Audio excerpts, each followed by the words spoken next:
चिंतन श्री गुरुदेव दत्त श्री स्वामी समर्थ। तुम्हा सगळ्यांचं माझ्या चॅनलमध्ये खूप खूप मनापासून स्वागत आहे। आज खूप दिवसाने मी आज तुमच्याबरोबर एक ब्लॉग शेअर करते। तर मी जिथे राहते त्या एरियाच्या जवळपासच माघी गणपती होता।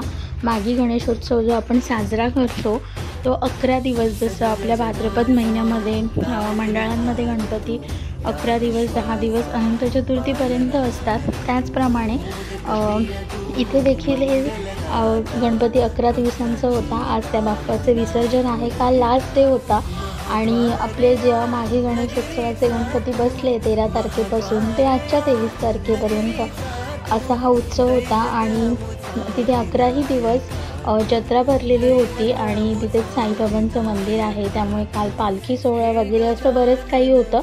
पण मला काही पालखी सोहळ्याला थांबता आलं नाही, कारण आपल्या सगळ्यांना माहिती आहे काल होता गुरुवार, गुरुपुष्यामृत मुहूर्त।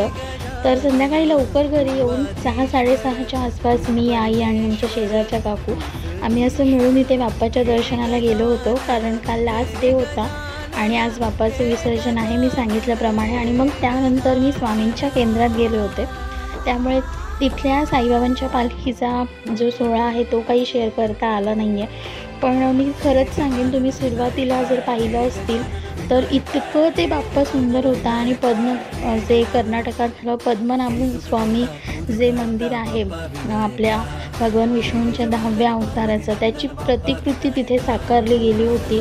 आणि बाप्पाची मूर्ती तर इतकी सुंदर आहे ना की अगदी मन भरून आलेलं आहे। आणि मग खूप प्रसन्न आणि पॉझिटिव्ह वाईब्स घेऊन आम्ही घरी आलेलो आहोत।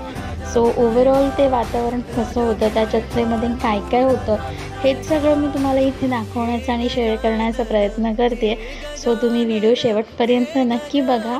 आणि ह्यावेळेस तरी मला लेट झालं, कारण मलाही त्या 10 दिवसांमध्ये नाही तिथे जाऊन शूट करता आलं, वेळच नाही मिळाला। पण पुढच्या वर्षी नक्की तुम्ही जर राहत असाल सेंट्रल लाईनमध्ये तर मुलुंडमध्ये हा माघी गणपती बसतो 11 दिवस आणि त्यानंतर तिथे जत्रा देखील असते। आणि अतिशय जे बाप्पाची सजावट आहे, बाप्पाची मूर्ती आहे ती खूप सुंदर असते, त्यामुळे ती बघण्याकरता आणि जत्रेचा आनंद घेण्याकरता नक्कीच तुम्ही इथे या। सो आय होप मी जे काही तुमच्यासोबत शेअर करते तुम्हाला ते आवडेलच। So keep watching.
सुखदाता धन्य तुम्हारो दर्शन मेरा मन रमता।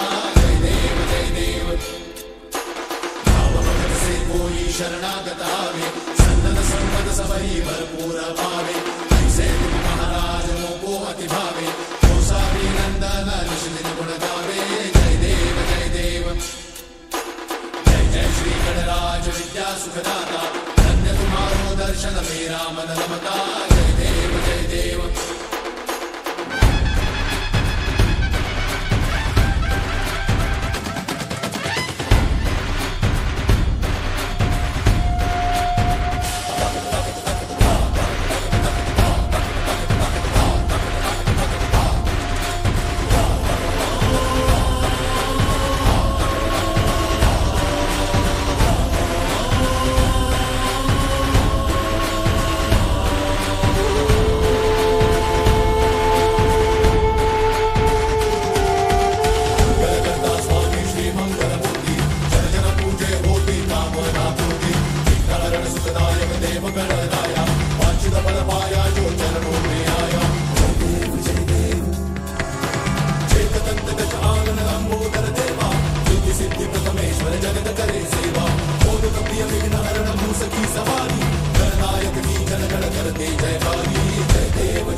तुम्ही पाहिलं ओव्हरऑल असं होतं हा मागे गणेश जयंतीचा उत्सव जो तिथे मी गेले होते।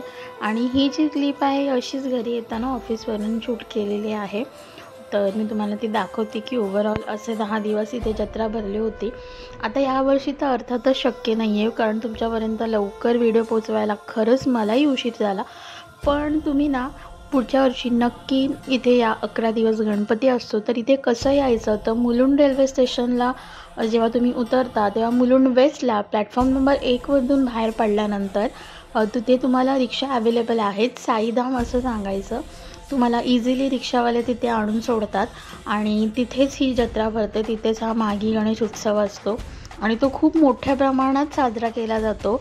आणि तिथली मूर्ती आणि सजावट खरंच बघण्यासारखी असते।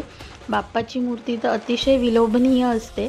सो तुम्ही सुद्धा नक्की या आणि तुम्हालाही कसं वाटतंय, हा व्हिडिओ कसा वाटला हे मला कमेंट करून नक्की सांगा।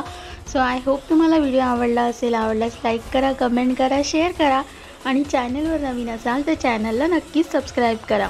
सो भेटूयात अशाच नवीन व्हिडिओसोबत, तोपर्यंत सगळ्यांना श्री स्वामी समर्थ।